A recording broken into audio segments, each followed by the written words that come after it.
In Grand Junction, our appreciation rate right now has been 17% the last 2 years, 10% the year before that. So you will be very, very surprised how much equity you have in your home right now. And I'm sure Salt Lake is probably really similar to the Grand Junction market. Yeah, last year we, I think, appreciated around 22%, and they're projecting 15% this year. So we're going to see really good gains, and they're going to continue. And the growth is just booming here, and it is in Grand Junction as well. One of the things that has been a blessing in disguise for me was I did a development. I'm an engineer by background. I like the numbers. I like the development side of things. So I did a very large development. Took a huge loss on that. It was in 2007, 2008 when we lost our market, which is very, very different market than it is today, by the way. And then only because of my diligence in buying rentals and keeping my rentals and taking care of that side of my business, I was able to regain and 10 times my wealth. All comes from buying rentals and buying into real estate. Very inflation-proofed everything I did. I do want to say that I think real estate is like the greatest way to build wealth. And I think there's two different reasons why an investor would want to invest: to receive cash flow or to invest for appreciation. I'm in an appreciating market. Right now, we don't cash flow super well, but the property values do go up quite a bit. So, I think it's an age dependent too. If you're younger, investing for appreciation is a good play. If you're older, investing for cash flow is probably a better play. So I am currently now in my 60s, and when I started investing in real estate, I was 23. So I did all of my investing when I started for appreciation.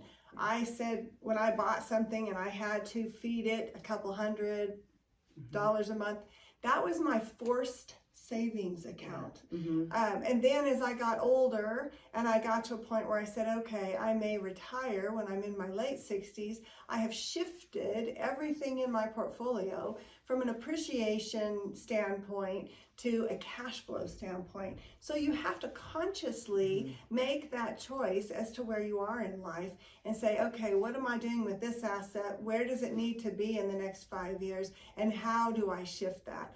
So we're both of us experienced in that and can help you with those kind of decisions. You can create your own investment properties. I started in my early 20s buying properties, and so I started creating my own investment properties. First set I did was a set of fourplex that we turned into 4 single-family units that are now paid for. And as of April 1st of this year, I just finished 4 triplexes. So I have 12 units that just came online. I am not managing those, but I've created right there 16 units that couldn't find or you couldn't purchase anywhere in the Grand Junction area. So don't be afraid to step out on a limb a little bit and say, hey, what's this like? I will warn you that the construction side of things right now in 2022 is a little difficult. And so you've got to be aware of that. And once you start, you have to be able to complete. But both Heather and I have been through that construction phase as well. And both of us very aware and alert on your goods and bads on doing that kind of investment property. Buying an investment property can be intimidating. A lot of people think they need to self-manage investment properties.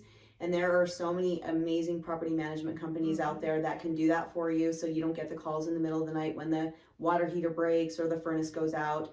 The management company's there to handle that. I have 11 rental properties, and most of mine are in property management, and I do real estate for a living. I could easily manage them myself, but I choose not to. I would rather let the experts do that, then I can sleep at night not having to worry about them. So, there's so many great benefits to owning an investment property, and I think the greatest benefit is your tenant pays the home off for you, and that's great for retirement, and even the cash flow piece when the house is paid off in the future. So the one thing you have to remember too, don't think you're saving pennies and spending dollars. So you have to really look at the property management side of things. I've done investment real estate for over 40 years now. I do not manage any of it because that is not my skill. My skill is investing. My skill is helping others invest. But we would love to help anybody that's thinking about purchasing an investment property or that just wants to talk about it and get information on it. And we can help talk over down payments and different loan options that are available. So if you know anyone, give me a call, give Janice a call. We'd love to help.